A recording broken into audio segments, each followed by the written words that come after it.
Okay, if you're watching this video, it's because you're working with me, and I'm going to show you what to do with your leads. Okay, you've probably talked to a seller, you have something written down, but what we need to do is get it into our contact management system here.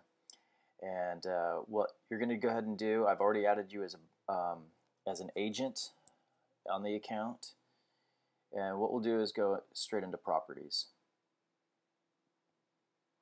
And we're going to go ahead and add a property, and then you put in your property info,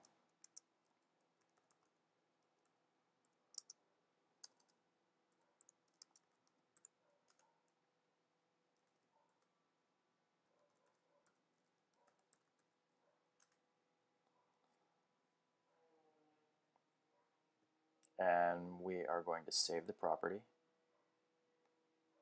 Okay, now we have all this information, all these fields to go through. So there's one of two ways. You have a seller lead and you haven't called them back yet, or you have already called them back and you have an actual paper sheet that you've written everything down on, or some of the stuff.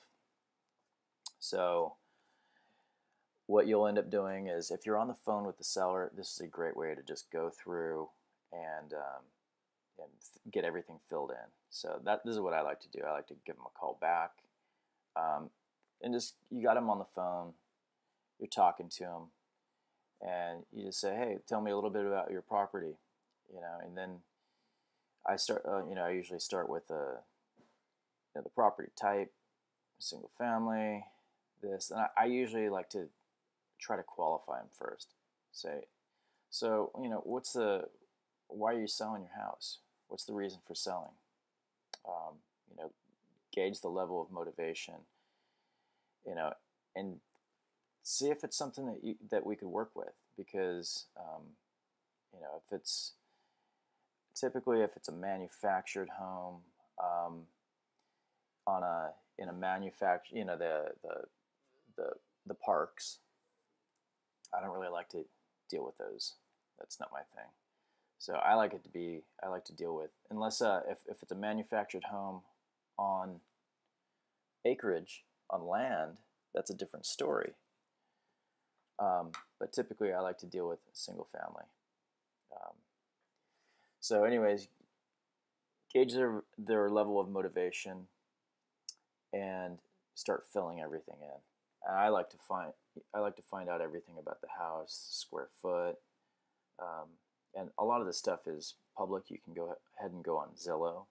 You just punch in the address of the property, and you can backfill a lot of this stuff. But I like to get right to the nitty gritty. How soon do they need to sell? Their loan balance. Do they have a loan on their house still? What are their taxes? Do they owe any back taxes? Are they current? And then we get right here. What are you asking for your property? Okay, well, what's the lowest you'll accept? And they usually like to try to buffer in a little bit of money. I want to walk away with some, but try to see how low they will go. Is that the best you can do? Is really $60,000? That's really the best you can do on that? And then see what their wiggle room is, and just keep going until they stop and say, well, no, that's absolutely the best. And are they flexible? Well, you're already asking them these questions. Is that the best you can do? So you're going to find out if they're flexible or not. So, and then you save your property. Boom. And then up here, when we absolutely are positive that we're going to go ahead and take over this deal, we can go ahead and generate a contract based on this. So we just go up here, go to generate a document, and then what we will go ahead and do is we're going to do it's a buying. We're going to buy the house. Go here, click, And then we'll just say, okay, this is a $20,000 house.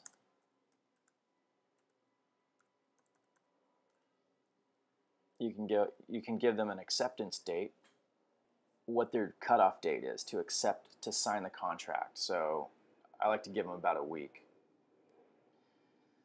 Right here, I always leave this blank. I'm not putting any property deposit down. Title company. If you have a title company that you already work with, put it in there.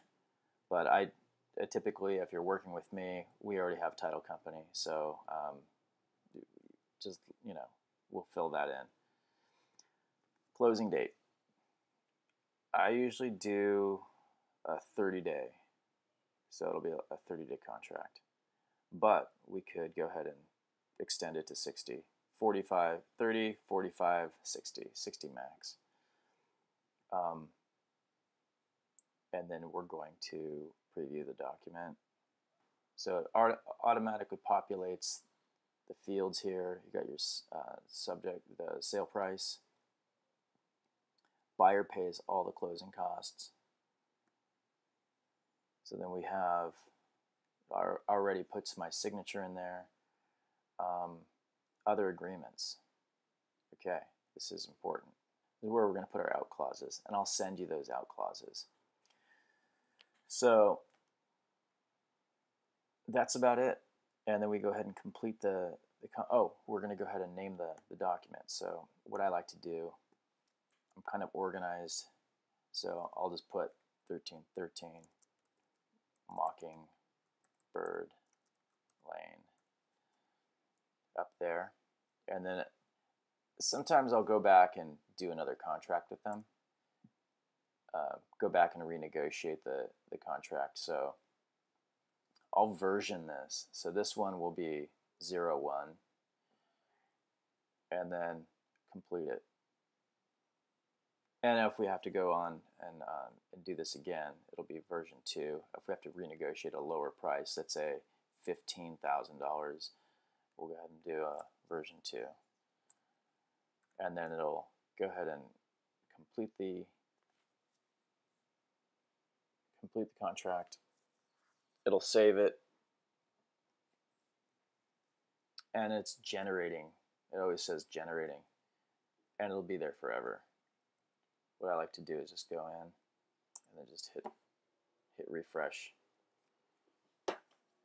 And then what it does is you can view the contract. You can, from view, you can save it out. You can save it out as a file. So you just hit save. Oh, actually, you can save right here. There we go. 1313 Mockingbird Lane. And then, this is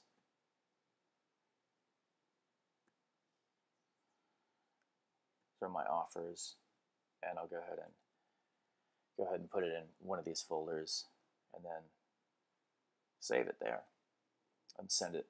Or alternately, you can just email it straight from there, and then just pop their email address in there and then send it off. You can put your own private message in there. I like to personalize it a little bit more instead of just having the stock message.